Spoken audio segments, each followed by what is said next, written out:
Welcome back to our channel. 6ാം ക്ലാസ്സിലെ എല്ലാ കൂട്ടുകാർക്കും പുതിയൊരു വീഡിയോയിലേക്ക് സ്വാഗതം. 6ാം ക്ലാസ്സിൻ്റെ ഹെൽത്ത് ആർട്ട് ആൻഡ് ഫിസിക്കൽ എഡ്യൂക്കേഷൻ്റെ ഒരു ആനുവൽ എക്സാമുമായി ബന്ധപ്പെട്ടുകൊണ്ടുള്ള ഇമ്പോർട്ടൻ്റ് ആയിട്ടുള്ള ക്വസ്റ്റ്യൻസും ആൻസേഴ്സുമാണ് നമ്മൾ നോക്കുന്നത്. നമുക്കറിയാം പുതിയ സിലബസ് ആയതുകൊണ്ട് തന്നെ നമുക്ക് മോഡൽ ക്വസ്റ്റ്യൻ പേപ്പർ ഒന്നും നോക്കാനില്ല. അപ്പോൾ ഇത്തരത്തിലുള്ള ക്വസ്റ്റ്യൻ പേപ്പറൊക്കെ റെഫർ ചെയ്ത് കഴിഞ്ഞാൽ ഏതൊക്കെ ക്വസ്റ്റ്യൻസ് ആണ് വരുന്നത് എന്ന് നിങ്ങൾക്ക് മനസ്സിലാക്കാൻ വേണ്ടി പറ്റും. പിന്നെ നമുക്കറിയാം ഇതിൽ ജനറൽ ആയിട്ടുള്ള ക്വസ്റ്റ്യൻസും വരാറുണ്ട്. അപ്പോൾ കൂട്ടുകാർ ന്യൂസ് പേപ്പറൊക്കെ വായിക്കുന്നവരും ന്യൂസൊക്കെ അറിയുന്നവരും ആയിരിക്കും. അപ്പോൾ അത്തരത്തിലുള്ള ക്വസ്റ്റ്യൻസ് നിങ്ങൾക്ക് ഇതിൽ പ്രതീക്ഷിക്കാൻ വേണ്ടി പറ്റും. അത് നമുക്ക് ആദ്യം ഹെൽത്ത് എഡ്യൂക്കേഷൻ്റെ കുറച്ച് ക്വസ്റ്റ്യൻസ് നോക്കാം. First one, which of the following is not a movement that helps in escaping from danger? താഴെ പറയുന്നവയിൽ അപകട സന്ദർഭങ്ങളിൽ നിന്നും രക്ഷപ്പെടുന്നതിന് സഹായിക്കുന്ന ചലനങ്ങളിൽ ഉൾപ്പെടാത്തത് ഏത് എന്നാണ് ചോദിച്ചിട്ടുള്ളത്. ഉൾപ്പെടാത്തതാണ് ചോദിച്ചിട്ടുള്ളത് കേട്ടോ. ഒന്ന് ക്രൗള് അഥവാ ഇഴഞ്ഞു നീങ്ങാം. 2 ബാലൻസ് ഓൺ വോക്ക് ബാലൻസ് ചെയ്ത് നടക്കുക. ഹോപ്പ് 1 ലെഗ് ഒറ്റക്കാലിൽ ചാടുക. കോൾ 112 112ൽ വിളിക്കുക. അപ്പോൾ ഇതിൽ ഉൾപ്പെടാത്തത് ഏതാണ്? 112ൽ വിളിക്കുക എന്നുള്ളതാണ്. ഓക്കെ, ഇനി രണ്ടാമത്തെ ചോദ്യം, റൈറ്റ് എനി 5 ഫോക്ക് ഗെയിം. ഏതെങ്കിലും 5 നാടൻ കളികളുടെ പേരെഴുതാനാണ് പറഞ്ഞിട്ടുള്ളത്. ഏതൊക്കെ എഴുതാൻ? നമ്മൾ ഒരുപാട് കളികളൊക്കെ കളിക്കുന്നതാണ് അല്ലേ. കുളങ്കര, ആട്ടക്കളം, തലയിൽ തൊട്ടുകളി, നാരങ്ങാപ്പാല്, കണ്ണുകെട്ടിക്കളി. ഇംഗ്ലീഷ് മീഡിയവും ഇത് തന്നെ എഴുതിയാൽ മതി, ജസ്റ്റ് മംഗ്ലീഷിലാക്കി എഴുതിയാൽ മാത്രം മതി. ഓക്കെ, കുളങ്കര, ആട്ടക്കളം, തലയിൽ തൊട്ടുകളി, നാരങ്ങാപ്പാല്, കണ്ണുകെട്ടിക്കളി. മൂന്നാമത്തെ ചോദ്യം നോക്കൂ. നാടൻ കളികളുടെയും ഇന്നത്തെ കളികളുടെയും പ്രത്യേകതകൾ എഴുതാനാണ് പറഞ്ഞിട്ടുള്ളത്. നാടൻ കളി അല്ലെങ്കിൽ ഫോക്ക് ഗെയിം. പണച്ചിലവില്ല, ചുറ്റുവട്ടത്ത് കിട്ടുന്നവയാണ്, പ്രകൃതി സൗഹൃദമാണ്, പ്രായമന്യേ എല്ലാവർക്കും കളിക്കാൻ വേണ്ടി പറ്റും, കുറഞ്ഞ സ്ഥലത്തും കളിക്കാം, ഏത് പ്രതലത്തിലും കളിക്കാം. ഓക്കെ, ചീപ്പാണ്, ലോക്കലി അവൈലബിൾ മെറ്റീരിയൽസ് ആണ്, നേച്ചർ ഫ്രണ്ട്ലി ആണ്, all can participate without any age limit, can be played in A small place, can be played on any surface. Okay, അപ്പോൾ ഇതൊക്കെയാണ് പ്രധാനമായിട്ടുള്ള പ്രത്യേകതകൾ എന്ന് പറയുന്നത്. ഇനി ഇന്നത്തെ കളികൾ നോക്കിയാലോ. മോഡേൺ ഗെയിംസ് നോക്കുകയാണെങ്കിൽ കളി ഉപകരണങ്ങൾക്ക് നല്ല വില കൊടുക്കണം, കടയിൽ നിന്നും വാങ്ങണം, പ്രകൃതി സൗഹൃദമല്ല, പാവപ്പെട്ടവർക്കും അപ്രാപ്യമാണ്, സിന്തറ്റിക് പ്രതലം, പ്രത്യേക ട്രാക്ക് എന്നിവ ആവശ്യമാണ്. ഓക്കെ, ഇതൊക്കെ ആവശ്യമുള്ള സംഭവങ്ങളാണ്. അടുത്തത് ഇതിലെ ഇംഗ്ലീഷ് നോക്കാം. കോസ്റ്റ്ലി പ്ലേ എക്യുപ്മെൻറ്റ്സ് ആണ്, must pay from the store ആണ്, not nature friendly, unaffordable for the poor, near synthetic surface or special track. Okay, അടുത്തത് വാട്ട് ഈസ് റാബീസ് ഇഞ്ചക്ഷൻ? എന്താണ് റാബീസ് ഇഞ്ചക്ഷൻ എന്ന് പറഞ്ഞാൽ?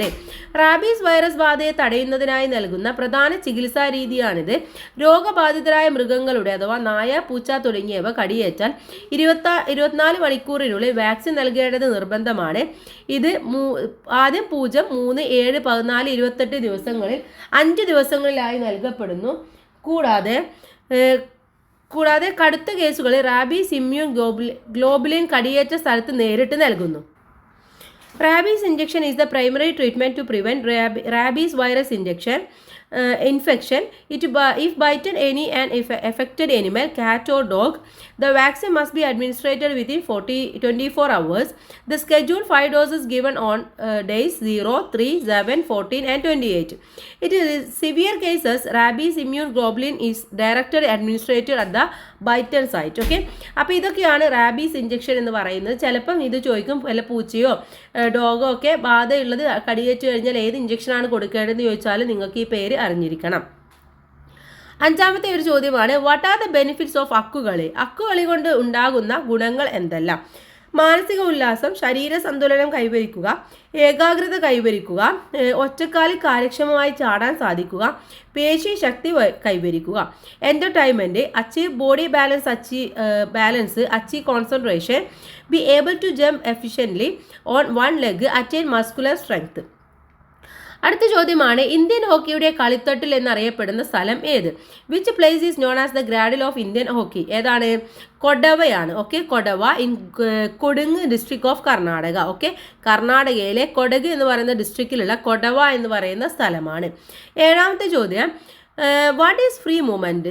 സ്വതന്ത്ര ചലനം എന്നാൽ എന്താണ്? ദൈനംദിന പ്രവർത്തനങ്ങൾ ചെയ്യുന്നതിനും കായിക പ്രവർത്തനത്തിൽ ഏർപ്പെടുന്നതിനും നാം ചെയ്യുന്ന ഓട്ടം, ചാട്ടം, നടത്തം തുടങ്ങിയ അടിസ്ഥാന ചലനങ്ങളെ സംയോജിപ്പിച്ചുകൊണ്ട് ചെയ്യുന്ന പ്രവർത്തനങ്ങളാണ് സ്വതന്ത്ര ചലനങ്ങൾ എന്ന് പറയുന്നത്.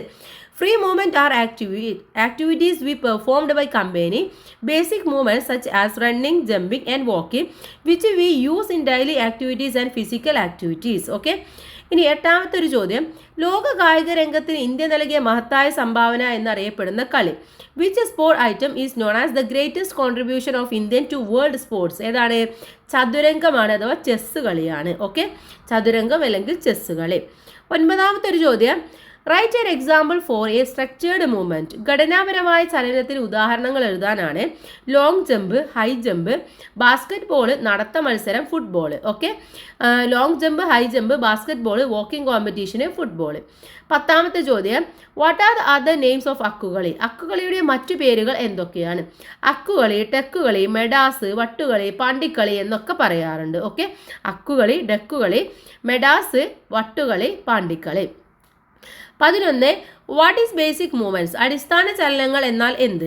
ദൈനംദിന പ്രവർത്തനങ്ങൾ ചെയ്യുന്നതിനും കായിക പ്രവർത്തനങ്ങളിൽ ഏർപ്പെടുന്നതിനും നാം സാധാരണ ചെയ്യുന്ന ചലനങ്ങളാണിത്. These are the movements that we normally do to perform our daily activities and also to participate in physical activities. Okay?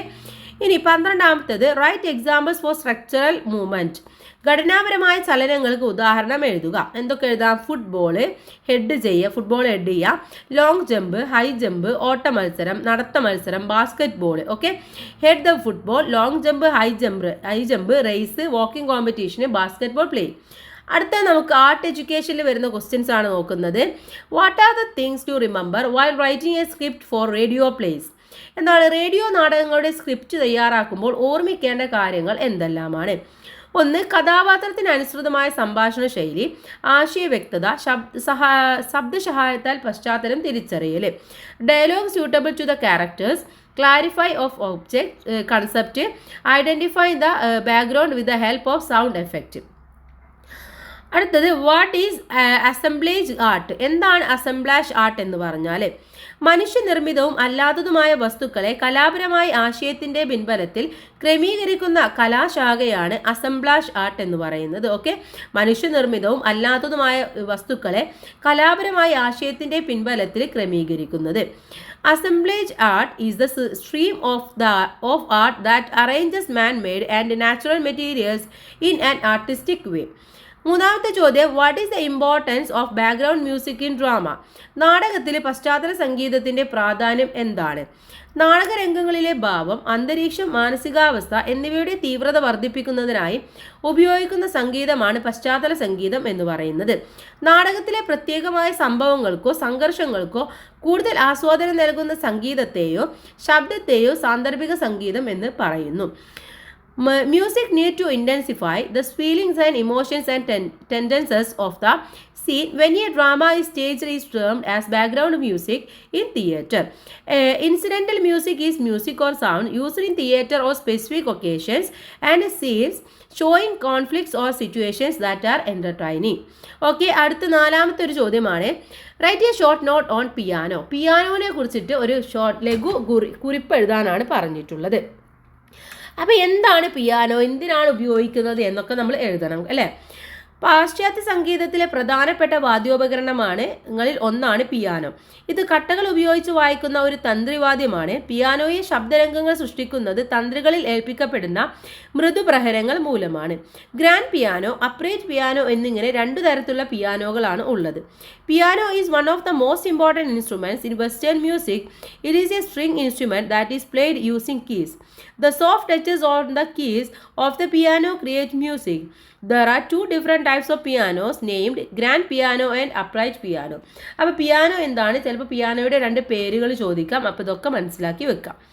അടുത്തൊരു ചോദ്യം, write any 5 materials suitable for preparing a collage. Collage നിർമ്മിക്കാൻ ആവശ്യമായ ഏതെങ്കിലും 5 വസ്തുക്കളുടെ പേരെഴുതുക.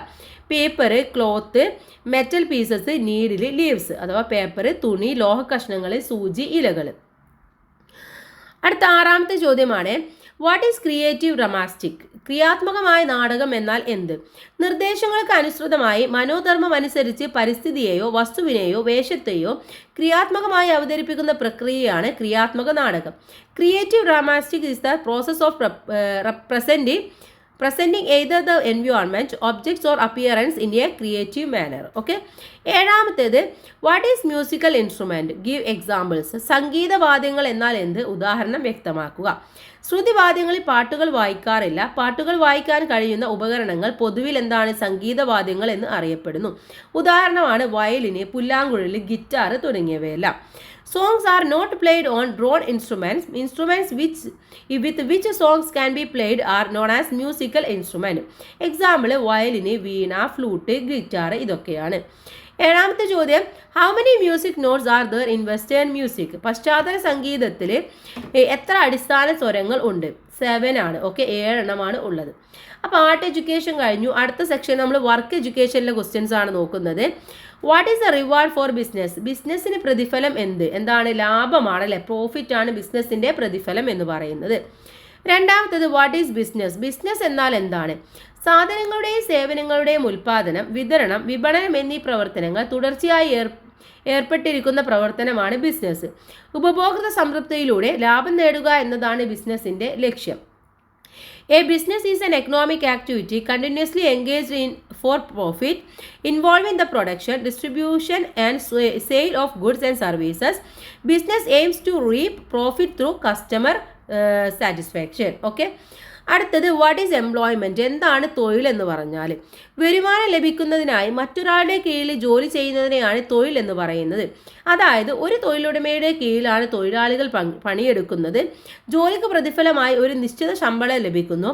തൊഴിലുടമ നിർദ്ദേശിക്കുന്ന യോഗ്യതകൾ എന്ത് വേണം? ഇതിന് ആവശ്യമാണ്. Employment refers to working under someone to receive an income. In other words, employees work under an employer. They receive a specific wage or salary for the work done. They are required to have the qualifications specified by the employer. നാലാമത്തെ ചോദ്യം നോക്കൂ. Write some examples for employment. തൊഴിലിന് എന്ത് ചെയ്യണം? ഉദാഹരണം എഴുതാനാണ് പറഞ്ഞിട്ടുള്ളത്. Bank ജോലിക്കാർ, സർക്കാർ ജോലിക്കാർ, പോലീസ്, ക്ലർക്ക് തുടങ്ങിയവയൊക്കെ. Okay, bank employees, government employees, clerk, police etcetera. അടുത്തൊരു ചോദ്യം, what is the name given to people who present programs on the radio? റേഡിയോയിൽ പ്രോഗ്രാം അവതരിപ്പിക്കുന്നവർക്ക് പറയുന്ന പേര് എന്താണ്? ജോക്കിയാണ് അല്ലേ, റേഡിയോ ജോക്കി എന്നാണ് പറയാറുള്ളത്. 6, പോട്ടി മിശ്രിതം എന്നാൽ എന്ത്? What is potting mixture?